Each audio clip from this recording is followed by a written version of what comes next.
Hai, kamu lagi dengerin Uang Bicara, menavigasi kamu supaya tetap cuan bersama saya Alin Wiratmaja. Di episode kali ini kita kedatangan tamu spesial. Dia adalah brand ambassador sekaligus juga financial consultant Sequis, Donna Agnesia. Yeay! Selamat datang di Uang Bicara. Terima kasih. Judulnya Uang Bicara ya. Betul, Money Talks. Money Talks.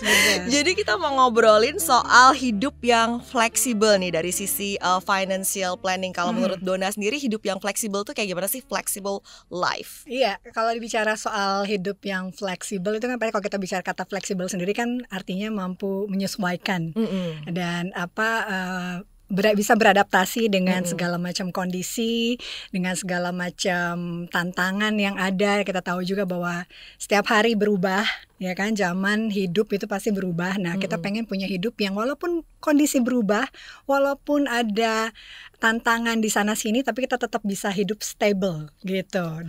Makanya kenapa perlu flexibility gitu.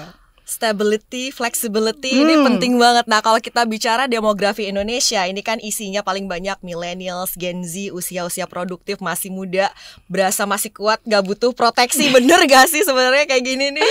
Banyak soal yang mikir kayak gini, belum butuh gitu. Iya, karena mikirnya masih dalam kondisi umur-umur produktif tuh masih sehat gitu. Iya, Padahal kita nggak betul. pernah tahu resiko kehidupan itu bisa datang kapan saja, di mana saja, dan terhadap siapa saja.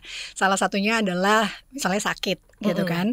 Gak ada yang pengen sakit. Gak ada yang mau. Cuma dengan kondisi seperti sekarang, siapa yang sangka bahwa 3 tahun lalu kita mengalami pandemi gitu, karena ada virus yang baru dan segala macam gitu kan. Dan semuanya pasti butuh tameng atau shield gitu ya kan, dalam hidup yang memang segala sesuatunya berubah dan unpredictable. Nah, buat teman-teman mungkin yang sekarang masih dalam usia millennials gitu ya, aku sudah lewat sih, tapi semua sudah saya rencanakan. Iya, betul. Pasti perlu yang namanya perencanaan gitu. Termasuk juga kalau dibilang nggak butuh proteksi, nggak ada yang nggak butuh proteksi. Resiko kehidupan itu kan selain meninggal dunia ya, kita itu pasti akan terjadi pada semua orang, tapi nggak pernah tahu waktunya kapan. Dan sakit, nggak ada yang pernah mau sakit, tapi itu bisa terjadi juga pada siapapun. Lalu misalnya kita kerja gitu, apalagi kerja sama orang, kerja di kantor, kita nggak pernah tahu apakah ini sudah safe buat kita, pekerjaan ini, apakah kita nggak akan mengalami yang namanya PHK atau apa gitu. Itu kan semua pasti perlu proteksi gitu, untuk pekerjaan kita, untuk keuangan kita, untuk kesehatan kita, untuk keluarga kita gitu kan. Makanya nggak ada orang yang tidak butuh proteksi. Ntar kalau di Indonesia bisa dibilang semuanya masih sebenarnya udah sadar bahwa butuh, cuma mikir enggak lah, belum sekarang. Kita denial berarti ya. Denial, benar banget. Padahal jadi kayak semua masih optional, boleh punya, boleh enggak gitu. Tapi kalau resiko itu datang, kita nggak bisa nolak, boleh enggak gitu, enggak kan. Tetap kalau namanya resiko datang kita harus hadapin gitu. Makanya kenapa penting banget punya proteksi itu. Dimulai, kalau aku selalu bilang bahwa siapa aja yang harus punya proteksi sejak kapan sih gitu. Ya ketika kita sudah punya penghasilan, mau nggak mau kita pasti butuh proteksi.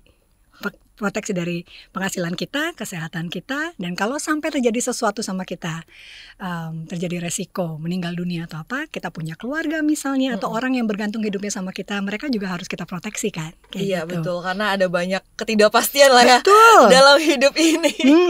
Kalau gitu apakah ada kayak patokan usia tertentu, atau tadi kalau buat Donna, bisa start pikirin serius begitu misalnya punya penghasilan, tapi kita misalnya anak-anak kita belum punya penghasilan, kita juga udah protek sebenarnya kita dong, sebagai harus. parents ya. Ya, orang tua pasti harus memproteksi anggota keluarganya, termasuk juga anaknya. Nah, kalau kita masih hidup single, tapi sudah punya penghasilan sendiri, otomatis kita harus sudah mulai memiliki proteksi gitu.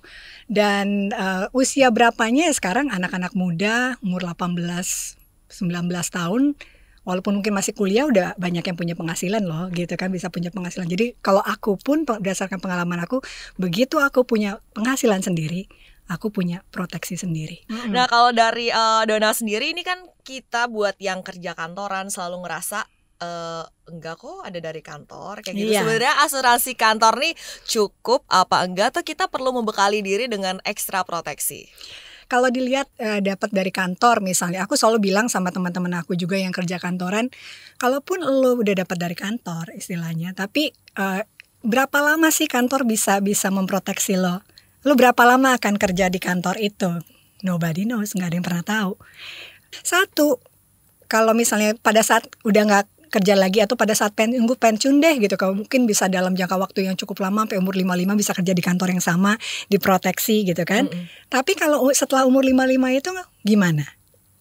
Nah, padahal bisa jadi udah kena kayak berbagai penyakit yang kalau di asuransi dibilangnya pre-existing conditions, udah susah gitu, punya uang pun belum tentu bisa diterima gitu sama asuransi. Jadi kalau memang memungkinkan, kita bisa ngatur segala macam perencanaan keuangan kita dengan baik, bahwa sudah menjadi bahwa asuransi adalah sebuah kebutuhan, otomatis kita akan sisihkan sesuai dengan kemampuan kita gitu. Itu untuk sudah mempersiapkan untuk asuransi pribadi kita.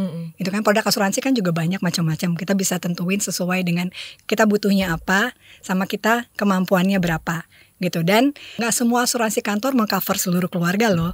Iya, betul banget. Itu kita juga harus pikirin kan gitu. Jadi paling nggak ketika sudah tidak di cover lagi sama kantor, kita sudah punya tabungan proteksi untuk diri kita buat nanti gitu. Ngamanin proteksi dulu ya. Cuma bagi sebagian orang nih masih suka ngerasa kayak sayang-sayang duit gitu, ngapain buat liburan gitu ya, duit buat premi kayak gitu. Kalau pendapat Dona sendiri gimana nih, kalau dia masih nganggap kayak asuransi mahal lah, sayang lah keluar duit lebih premi, sayang gitu. mana kita persiapin dari awal dengan mungkin yang bisa istilahnya dicicil gitu ya, dengan bayar premi per bulan atau per tahun gitu ya, sama kalau misalnya terjadi resiko dengan biaya yang sangat besar dan itu justru bisa menghabiskan aset kita yang kita sudah tabung ketika pada saat kita bekerja.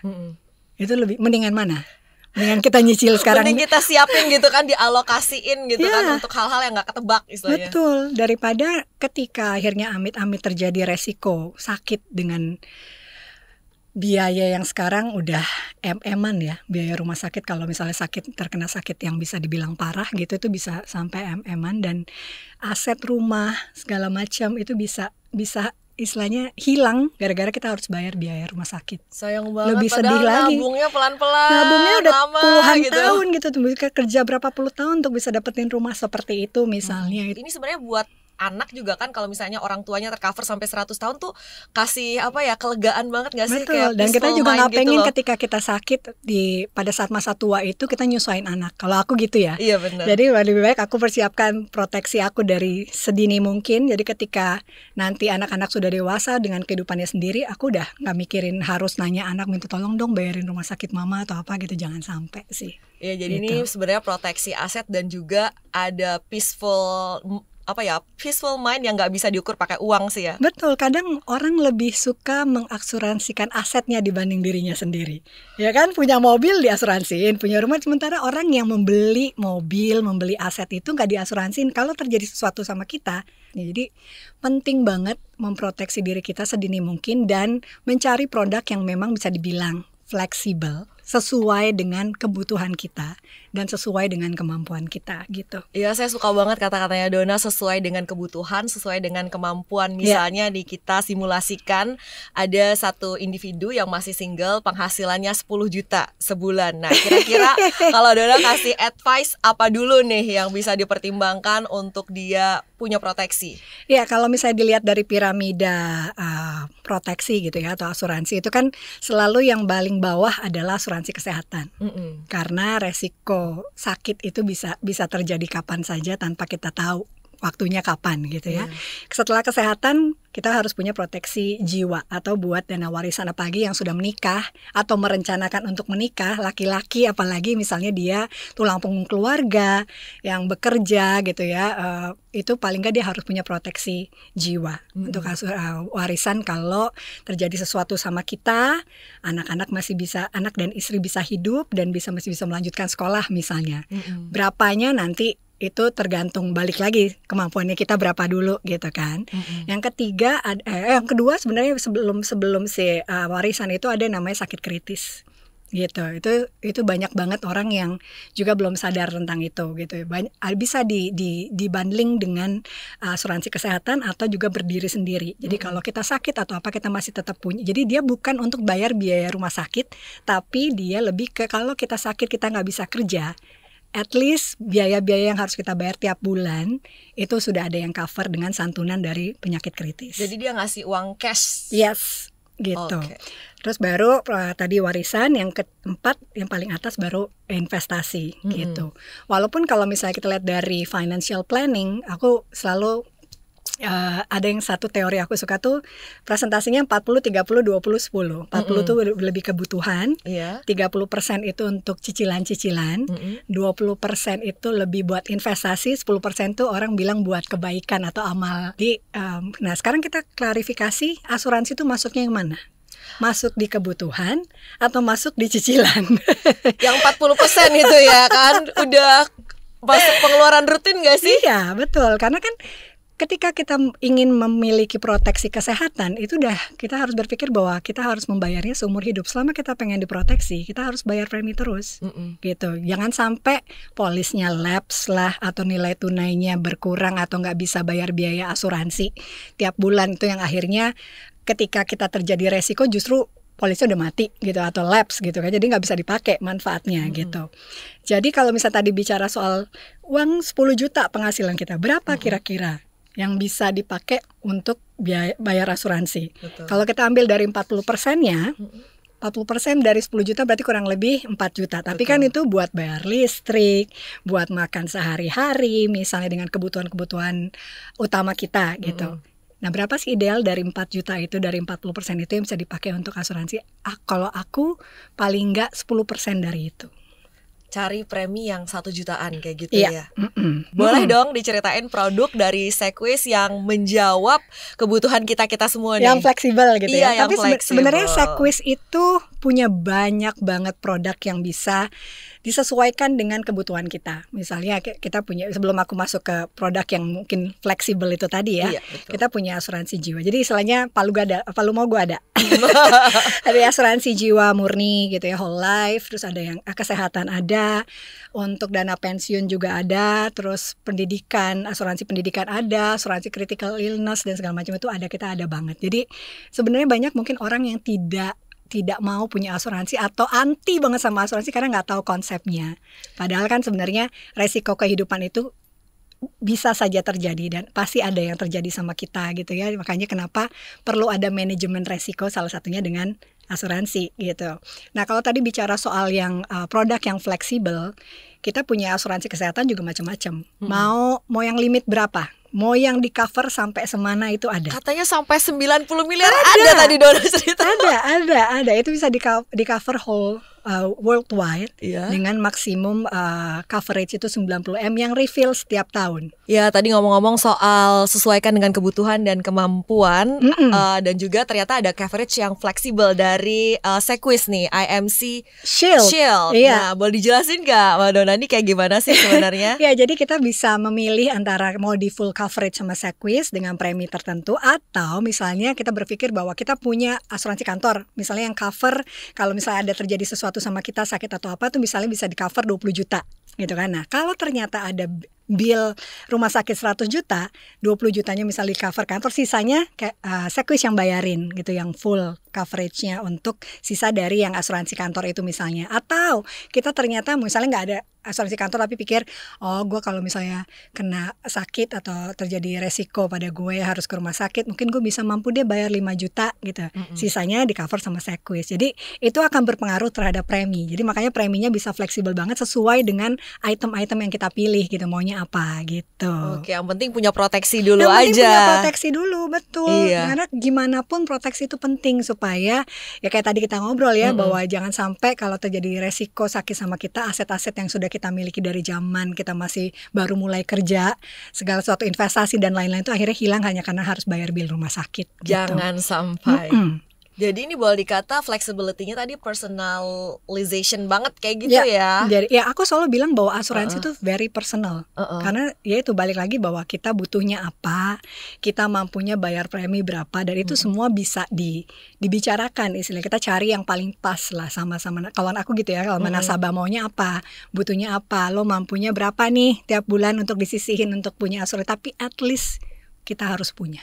Beli asuransi rugi nih, nggak pernah sakit, kita nggak pernah tahu apa yang kejadian besok. Betul. Ya kan, atau terjadi baru ngomong misalnya jatuh misalnya, tetap harus ke rumah sakit, pasti butuh asuransi juga. Iya, ya kan? Pernah ada yang misalnya kelingkingnya cuma ternyata dibawa ke rumah sakit udah Jutaan loh. Jutaan, puluhan. Aku pernah punya nasabah anak kecil, polisinya baru enforce seminggu, tiba-tiba masuk sekolah kelingkingnya patah. Ya ampun. Dan itu lagi masa COVID, jadi ternyata dia juga COVID. Terus akhirnya harus masuk ruang isolasi, mesti nunggu untuk biaya asuransi, otomatis kan begitu masuk ruang isolasi semua nambah. Itu tembus ratusan juta sih kayaknya. 70 juta sih. 70 ya. Tapi mahal banget ya. Untungnya udah punya asuransi. Gitu kan, kalau untuk kecelakaan nggak ada masa tunggu ya. Ada penyakit-penyakit tertentu yang memang ada masa tunggu, dan itu memang sebaiknya diinformasikan kepada nasabah supaya nasabah ngerti. Makanya kenapa kalau beli asuransi kita harus dalam keadaan sehat dan nggak ada pre-existing condition sebelumnya. Betul. Jadi justru punya asuransi sebelum merasa butuh ya. Betul. Jadi paling nggak dicicil dari sekarang lah, begitu kamu udah punya penghasilan, nanti tinggal pilih mau misalnya oke, gue cuma punya duitnya 500.000 nih, ini bisa dapat apa? Kita pikir, kita cari yang memang sesuai dengan biaya atau budget yang kita punya gitu. Oke, kita bisa cari tahu di mana nih untuk ini saya butuhnya seperti ini, Sequis ada apa aja kayak gitu. Bisa cari saya. Nah, tapi banyak, kebetulan kita juga ada website gitu ya. Nanti mungkin bisa ditulis websitenya. Terus juga ada media sosialnya Sequis juga, di situ banyak banget juga info tentang produk. Terus juga kalau udah jadi nasabah sih bisa punya aplikasi, atau hubungi tenaga pemasar yang mungkin ada kamu kenal, ada teman-teman yang memang jadi tenaga pemasarnya Sequis, jadi financial consultant. Di situ pasti akan bisa kita ngobrol lebih enak tentang apa aja yang dibutuhkan dan juga berapa kemampuan kita untuk bisa membeli premi asuransi, khususnya kesehatan dulu ya, karena itu yang paling basic gitu. Iya, jadi cari tahu dulu ya, jangan langsung merasa mahal gitu ya. Kadang mau dibanding-bandingin dulu juga boleh gitu kan. Dan cari yang memang paling pas dan paling nyaman buat kita, karena bayar asuransi itu kita harus nyaman sama preminya, sama manfaatnya. Dan IMC Shield ini walaupun preminya mungkin bisa dibilang sangat terjangkau, tapi kita manfaatnya nggak downgrade kok. Manfaatnya tetap dapat manfaat terbaik. Salah satunya adalah sekarang dapatnya one bed tuh. Cari kenyamanan ya. Betul, terus tinggal pilih mau coveragenya Indonesia aja, atau misalnya mau sampai Asia, atau mau sampai Singapura, atau mau sampai ada yang misalnya Asia nggak termasuk Singapura, ada yang sampai Singapura juga. Sangat fleksibel, kita bisa nentuin semuanya sendiri sih. Oke, sebelum kita menutup bincang-bincang kali ini, boleh kasih closing statement nggak nih? Oke. Kenapa harus anti dengan asuransi kalau misalnya asuransi itu justru bisa membantu kita dalam kondisi yang hidup yang unpredictable, dan carilah asuransi yang fleksibel, karena flexibility is the key to stability. Wow, flexibility is the key to stability. Yes. Betul banget. Thank you so Sama-sama. much, Dona Agnesia. Terima kasih. I really enjoy our conversation. Halo teman-teman Uang Bicara, itu tadi perbincangan kita dengan financial consultant dan brand ambassador dari Sequis, Dona Agnesia. Pastikan kita tahu apa kebutuhan kita, dan tadi punya asuransi sebelum kita merasa butuh. Sesuaikan antara kebutuhan dengan kemampuan kita. Dan kalau mau tahu lebih banyak mengenai produk-produk apa aja yang Sequis punya, terutama yang terbaru IMC Shield, bisa lihat-lihat video di YouTube officialnya Sequis Official, dan juga follow Instagram Sequis Official untuk dapat informasi terbaru. Dan kalau kamu punya ide, saran, topik-topik yang perlu banget kita bahas di Uang Bicara, email aja ke podcast@kbrprime.id dengan subjeknya Uang Bicara. Saya Alin Wiratmaja undur diri untuk perbincangan kita kali ini. Saksikan terus Uang Bicara menavigasi kamu supaya tetap cuan di Spotify, Noise, dan berbagai platform podcast lainnya. Bye-bye.